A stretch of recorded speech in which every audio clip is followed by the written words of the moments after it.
سلامتنا ببزلهم ويبصحفهم كبرات تخاتلتي تግራይ ستريم ميديا زيناتات ساعات انه بفلما ارئست زينا تግራይ لومي لكع ساعات 8:20 نايليتي تنكر زبل من قطقاط مريت تسمعوم برهانا قبر قرقس لفعاتي تسفى بولك جنرال تأسيرو كم زلو تقليصهم من أسيرو كنقرب لكم ينام بورد مرس ኢትዮጵያ በትግራይ ንዝካር ምዝገባ መረስቲ ምድላዋት ከዛዘሙ አታሐሳሲቡሎም ጀነራል ታደሰ ወረደ አበ ወጥሪ አትዩ ተባሂሉሎ ክነቅርበልኩም ኢና ሓውጉዑሽ ገብረ ዝኾነ ይብራህ ገብረ ንሚድያ ቢቢሲ ከሲሶም እቲ ትሕዝቶ እንታይ ይመስል ሒዝና የለና ካብ ትግራይ ናብ ኤርትራ ዝኸይድ እኽልን ካልኦት ናይ ምግቢ ናውትን زحاز فيديو تقاليع لهم كنا قربينا رومي نايزيوم من كالوتن زيناتات حزنا قريبنا لنا لايك بمقبار الجمرو سناي مكتتال تقراي او ساعة زي لما حضر له دايركتلي شعبي لومي لك 8:20 نايليتي تنكر زوال من قطقاط مريت تسمعهم زي من قطقاط بقمتاو كبر 4.3 كساب 4.5 ريكتر سكيل تقمتو خوينو اب تግራይ عفارن دوب ኤርትራን تسمع لهم مدرخ مبسر صوعت بهراو متخاب اتوت نغدات حربኛታትን حويت تግራይና በከተማ መቀለ ተሳሊጦም نجام محدار تግራይ نغدات كوينات نمحكامن تمزابلتي نمربطم نملاسن نحوية تግራይን عقم حصرات بجت ስለዘሎ አውሽታ ዓድን ካብ ዓዲ ወፃን ዘሎ ትግራይ ፈተውቲ ትግራይን ግዶም ከበርክቱ በመሰረት ዝቀረበ ጻውዒት እዩ እቲ መበሰር ጻውዒት ብሄራዊ ምትእኻብቶት ንጉዳት ሓርበኛታትን ሕውየት ትግራይን ዝሳለጥ ዘሎም ኣብዚ ስነ ስርዓት ጻውዒት መተኣኻኸብ እቶት ፕሬዝዳንት ጊዜያዊ ምምሕዳር ትግራይ ሌተናል ጀነራል ታደሰ ወረደ መራሕቲ ኣባላት ካቢነ ጊዜያዊ ምምሕዳር ትግራይ መራሕቲ ሃይማኖት ተወከልቲ ኣካላት ፋይናንስ ነጋዶ ውዳበታ ሲቪል ማሕበረሰብ መንግስታውን ዘመንግስታውን ትካላት እናተሳተፉ እዮም እዚ ብኻልኦት ኣብ ፖለቲካ ትግራይ ዝሳተፉ ኣካላት ተቃውሞ ገጢሞሎም كم مخنيات دماء قدعات حربنياتات ترقاقامي مقبن حكمنان سئنهم انتساقيو سلفي انتوصون زير ايوام نحزب اسحهم اي حزن دلومن يقداس نخالوت بوليتيكاون وتعدراون منقسقاسهم زيت اقمم قرشي نمئكاب يزبل تغاومو اقريبهم ጾም ዶዝ ተጀመረ ኤርትራ ዓርሳ ንምክልኻል ይዘብል ሓቅ ነዘይብሉ ኢሉ ስታሊን ገብረስላሴ ትግራይ ዝብሉ ዘለውሲ ኩናትን መጺው ትግራይ ክትሕግዞም ስለዘለዮም ዝብሉለው ኣብዚ ኸንባብካ ከመይ ኣብይስ ኤርትራ ክትወግሞ ትግራይ ክትሕግዝ ትውግም ምክንያት ኣሎ መን ያ ሕዚ ኣብ ፀገም ዘላ ሕጂ እንታይ ይብሉ ኣሎ ንጌታቸውን ይዛረቡ ነይሩ ቀዳማይ መንሰይ ትግራይ ተጠቂሙስ አብይ ኢትዮጵያን ኤርትራን ተዋጊስ መንሰይ ትግራይ ክትቀመሉ ስለዝደሊ መንግስት ሻዕቢያ ይብሎ ይብነር ወዳ ዋላ ጎብራ አስራት ወንቆም ነር ወ ይብል መንዲያ ሉዓላውነታ ተጎቢጣ ዘላ አይ ትግራይ እንደ ካም ፕላስቲክ ተቃጺላ ዘላ سوء تقرا لاي سيوم مسفن إساياس أفوركي زمعادلو زنح فيديو وصيوم سيوم إساياس فرق حزب إرترا بتينو نحزب إثيوبيان كرنا أفريكان كخون أي خلن زبل تزاريبو نيروم إساياس فرق حزب إرترا بتينو حزب إرترا زي معادرن حزب إرترا راوان سلام انتو زي بلس حزب تاع إثيوبيان حزب كرنا أفريكان سلام كمسن لمعات كمسن أي خلن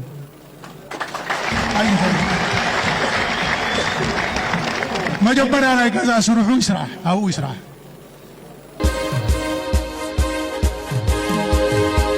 برهان قبر قرقس ويدما ألف عاتي تسفام بولك جنرال تأسيرو كم زلو تقليصم بزعبا ما أسرتي أكتيفيست برهان نظام محدار تقرأ يخون بوليس كوميشن تقرأ حابريتا يبلو من زول من جتات ናይ ብርሃነ ጉዳይ ዝሓዘ ወታደራዊ ይኹን ሲቪል ቤት ፍርዱን ከም ዘለ ብምግላጽ እንኳዳስ ብርሃነ ብትእዛዝ ጀነራል ምግቢ ኃይለ ዝተኣሰረ ምዃኑን ናይቲ ጀነራል ናይ ውልቀ እስረኛ ከም ዝኾነ መረዳት ኣለና ይብሉም ዶክተር ሃይለ አረፋይንም ብርሃነ ገብረ ገርግስ ልፍዓተይ ምስ ሰበ ስልጣን ብልጽግና ብስልኪ ይራኸብ ነይሩ ኢሉ ካብ ሽረ መረዳእታታት ሒዙ ንምኻድ ኣብ ዝተዳለወሉ ከም ዝተተሓዘ ድማ ይገልጽ። ምስ ኣብርሃም በላይ ተራኺቡ እዩ ምስ ካልኦት እውን ተራኺቡ እቶም ካልኦት ሕዚ ዘይጠቕሶም ከቢድ መረዳእታ ሒዘልኩም ክመጽእ ኢልዎ ከማ ኢልዎ ካብ ሽረ ነዲስ አበባ እዩ ክኸይድ ተዳልዩ ነይሩ ተኸቢድ መረዳእታ ተሓደ ስለ ሃይለን ኣብ ወርቂ ሃይለ ኣብ ወርቂ ኣሎ ተስፋይ ናይጀርያን ሃይለን እዚኦም ድምፂ ዘሎ የዛረበኩም ዘሎ ኣብ ድምፂ ዘሎ ኣብ ድምፂ ኣብ ሞባይለይ እውን ዝኒአ ኣርካይቭና እውን ዘሎ ተስፋይ ናይጀርያ ዝበሃል ኣነ ብኣካል ይፈልጦን ዝገርም ብስልኪ ሓንቲ ግዜ ዝቆልዓ ሌባ ናይ መሬት ናይ ሽረ ዝችብችብ ነበረ ወዲ ንዕኡ ንምሓዝ ኣብ ንጓየሉ እዋን ምስ ፖሊስ ክንሰርሕ ስለ ዝነበረና ሚድያ ምስ ፖሊስ ስለ ዝሰርሕ ሽዑይና ተደዋዊልና ተስፋይ ናይጀርያን ሃይለን ዘለዎም ናይ ወርቂ ካፒታል ከጽንዕ ንሽረ ኸይዱ ማለት ሕወሓት ከም ውድብ ኣብ ወርቃት ያላ ከም ውድብ ስለዚ ንሱ ከጽንዕ እዚአን ከጽንዕ ንሽረ ኸደ እዚአን ጽንዕ ቀጥታ ከቢድ ምሽጥር እውን ሒዘልኩም ስለ ዘለኹ ክመጽየ ይዝብል መረዳእታ ብሰልከ ይዝብል ተቆልዓ 100% ተቃሪል መስገድ ታዝነበር ኩላ ከቢድ ምሽጥር ሒዘልኩም ይመጽለኹ ኢልዎ ኣብርሃም በላይ ከቅበሎ ተገይሩ መረዳእታ ኣብርሃም በላይ ከቅበሎ ተገይሩ ኣብርሃም በላይ ንመነመን የዛረብ ዳሕራይ ግዜ ትኹነታት ኣብ ዝምጥነሉ ደረጃ ምስ በጽሐ ክነቕርቦ ኢና ቦርድ መረፃ ኢትዮጵያ ኣብ ትግራይ ንዝካየድ ምዝገባ መረፅቲ ምድላዋት ክዛዘሙ ኣተሓሳሲቦም ብሔራዊ ምርጫ ቦርድ ኢትዮጵያ ንመበለ 7ይ ግዜ ዝካየድ ብሔራዊ መረፃ 2018 ዓ.ም መበገሲ ብምግባር ኣብ ትግራይ ዝርከቡ ኣብያተ ጽሕፈትን መረፃ ጣብያታትን ዘድሊ ምድላዋት ዛዚሞም ከጽበዩ ጻውዒት ኣቕሪቡ እቲ ቦርድ ናብ ግዜያዊ ምምሕዳር ትግራይ ኣብ ዝለኣኹ ዕላዊ ደብዳቤ ከም ዝገለጾም ምዝገባ መረፅትን ጣብያታትን ካብ ለካቲት 7 2018 ዓ.ም ጀሚሩ ክካየድ ተሓሳሲቡሎም ትግራይ ዝመርሕ ዘሎ ውድብ ሕወሓት ካብ ቦርድ መረፃ ኣብ ዝተሰረዘሉ ኣብ ትግራይ መረፃ ኣይግበርን ኢሉ ቅዋሙ ኣብ ዝሓዘሉ እዋን ከምዚ ዓይነት ውሳነ ብምውሳኑ ንርክብ ሕወሓትን ፌደራል መንግስትን ናብ ዝገለደ ወጥሪ ዘእቱ ምዃኑ ስጋኣታት ፈጢሩ ይርከብ ኣብ መንጎ ክልቲኦም ብሕታዊ መራኸቢ ኮይኑ ዘገልግል ዘሎ ጀነራል ወዲ ወረደ ድማ ናብ ከቢድ ፈተና ዘእቱ ዝብሉ ርእይቶታት ክወሃቡ ተዓዚብና ብተግባራት ጀነራል ታደሰ ወረደ ህዝቢ ትግራይ ዝሓረቐ ጋዜጠኛ ርእዮት ሚድያ ቴድሮስ ጸጋይ ኣብ መሪሕነት ትግራይ ፈሲሱ ዘሎ ድንቁርና ሳዕቤኑ ከቢድ እዩ ኢሉ ታደሰ በተደጋጋሚ እስከዛሬ እንዳሳየው ያው ታደሰ ማለት ያህያ ባል ማለት ነው ከጅብ ማያስጥል እና የራሱን ጅብነት ትተነው ለጊዜው ለዚህ ዓላማ ትተነው ማንንም ከምንም ማያስጥል ያህያ ባል ማለት ነው ታደሰ በቃ አንዳንዶቹን ቃላት በተመለከተ እንደው ምናምን የሚሉ ስላሉ ነው። እሺ አሁን ይሄንን ካያችሁ በኋላ ይሄንን የሚሊዮኖችን ዕጣም ወስናለሁ ብሎ በግድ በትግራይ ህዝብ ጫንቃ ላይ የተቆናጠጠ ኢሊትን በተመለከተ ሰላምና የጸጥታ ቢሮ ነኝ ብሎ እዛ ጽፈት ቤት ቁጭ ብሎ ይሄንን መግለጫ ሲጽፍ ይሄንን ኮንሰፕት በአፍጢሙ ደፍቶ የሚጽፈውን ሰውዬ ደደብ ከማለት ውጪ ሌላ ለምን ልለው እችላለሁ? ምን ሌላ ምን ቃላት ልታገኙለት ትችላላችሁ? እጅግ ኤክስፔንሲቭ የሆነ ድንቁርና ነው ትግራይ ውስጥ በስልጣን ላይ ያለው አሁን እና ማወቅ አለባችሁ እያንዳንዳችሁ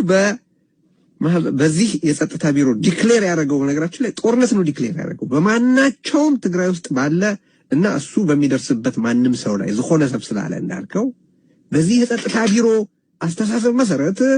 ማንም ሰው እነሱ አስረውት አጣርተው ነፃ ብለው እስካለቀቁት ድረስ ወንጀለኛ ነው። each and every ትግራዋይ በዚህ የጸጥታ ቢሮ አባባል መሰረት ወንጀለኛ ነው። ኣብ ትግራይ ዘለዉ መራሕቲ ማፍያታት እዮም ክብል እንተለኹ ይብል ቴድሮስ ስርሖም ንረብሖም ጥራሕ ምዃኑ እዩ ይብል ወሲኹም የፖለቲካ ራሳቸው የገቡበት ወጥመድ ስለሆነ የምርጫ ቦርድ ፈቅዶ ህጋዊ እውቅና አላቸው ያላላቸው ሰዎች ሊትራሊ የትኛውም ህግ የማያውቃቸው ሰዎች የሚሰጡትን ትዕዛዝ የሚቀበል ቡድን ጀነራል ጎሽዋ ገብረ ትዕዛዛችንን አልተቀበለም ብለው ነው ያሰሩት። ይሄ እንግዲህ በትዕዛዝ በቼን ኦፍ ኮማንዱ በእዝ ሰንሰለት ውስጥ የሌለ ሰው እንዴት ትእዛዝ ይቀበላል የሚለው ጥያቄ ትተነው ማለት እኮ ነው። ግን እነሱ ጽህፈት ቤት ላይ ያሉትን ህግ የሚባል ነገር የማያውቃቸውን ማፊያዎች ትእዛዝ እየተቀበሉ የሚፈጽሙ ሰዎች እገሌ ትእዛዛችንን አልተቀበለም ብለው እያሰሩ ነው። እኔ ደጋግሜ ልናገር፣ ማናቸውንም ሐረጋትና ቃላት ስጠቀም በምክንያት ነው። ለምሳሌ እነዚህ ሰዎች ማፊያዎች ናቸው ስል ማለት ስለሚያምረኛ አይደለም። ምንድነው ሞብ ማለት ማፊያ ምንድነው የሚያደርገው? ማፊያ ፍላጎቱን ህግ ነው የሚያደርገው። ማፊያ የአመጽ አጠቃቀምን በህግ ሳይሆን በገዛ ራሱ ፍላጎት የሚወስን ማለት እኮ። እኔ እነዚህን ሰዎች ማፊያ ስል it's a perfect description በእኔ አስተያየት መሰረት እና በጣም የቴዲ ራሱ እኮ አንተ ገለጽከው እንጂ እነሱ እኮ እየኖሩት ነው።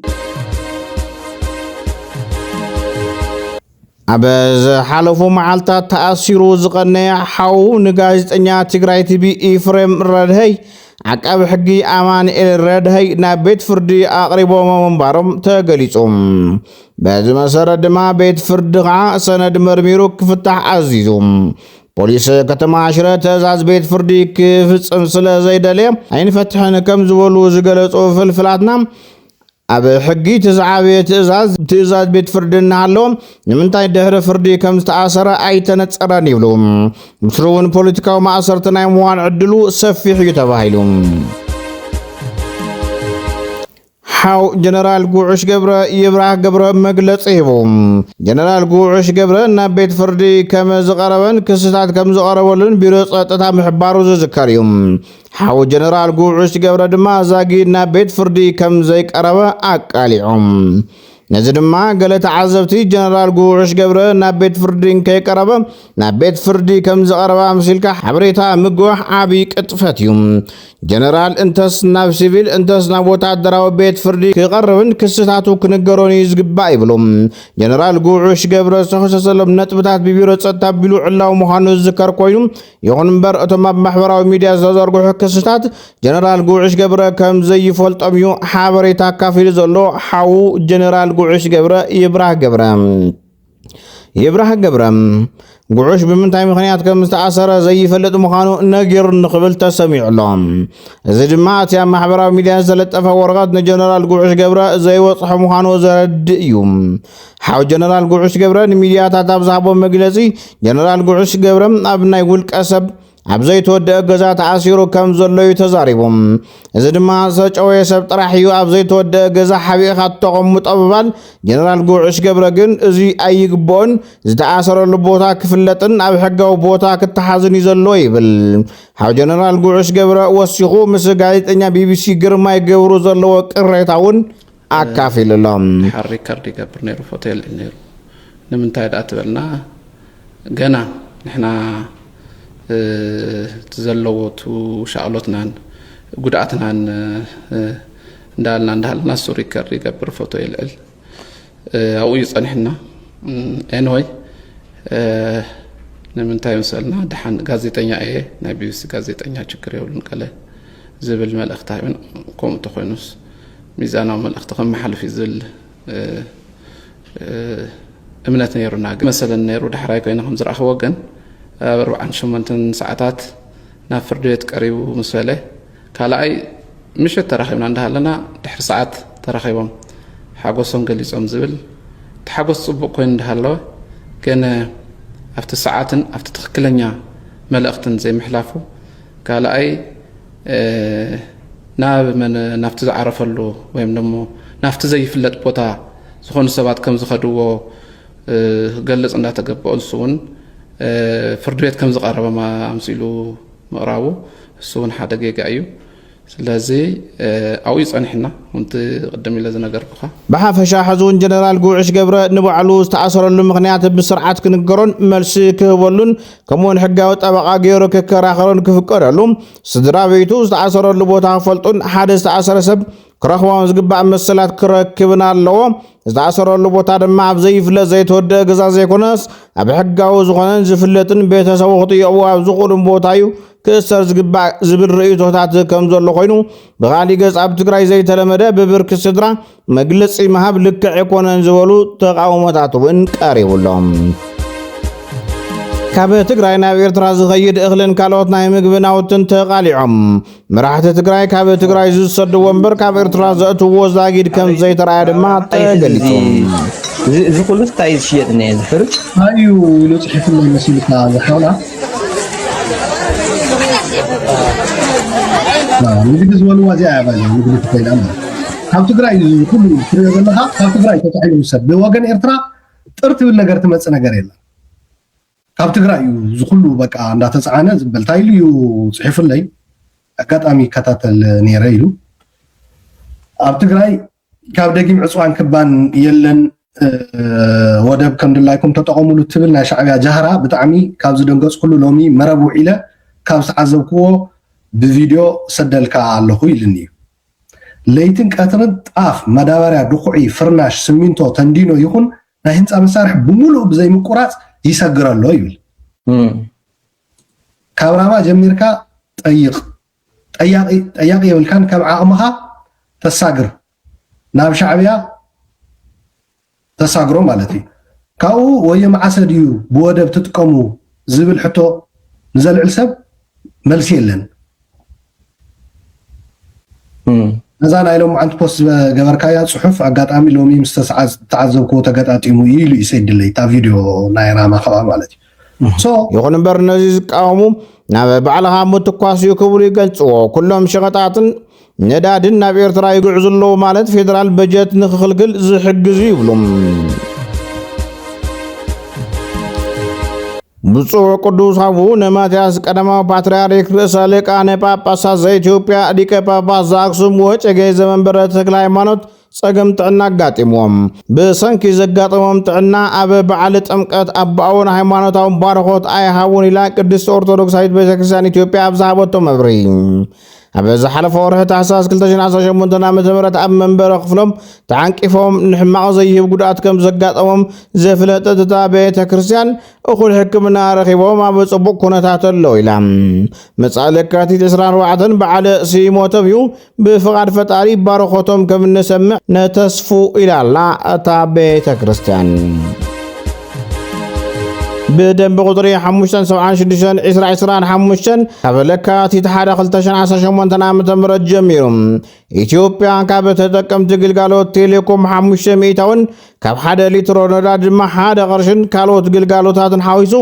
ንስራሕቲ ኮሚሽን ኣመራርሓ ስግኣትን ሓደጋነ ከም ተቆረጽ ኣፍሊጣ ኣብ ሱዳን ካርቱም ፈላማይ ኣኼባ ተኻይዱም ብሰንኪ ኩናት ናብ ፖርት ሱዳን ተዘዋዊሩ ዝነበረ መንግስቲ ሱዳን ሓዚ ኣብ ካርቱም ናይ መጀመርያ ርክቡ ብኣቦ ወንበርነት አልቡርሃን ዝምራሕ ቤት ምኽሪ ሉዓላውነት ቤት ምኽሪ ሚኒስትራት ኣብ ካርቱም ሓበራዊ ኣኼባ ኣካይዱም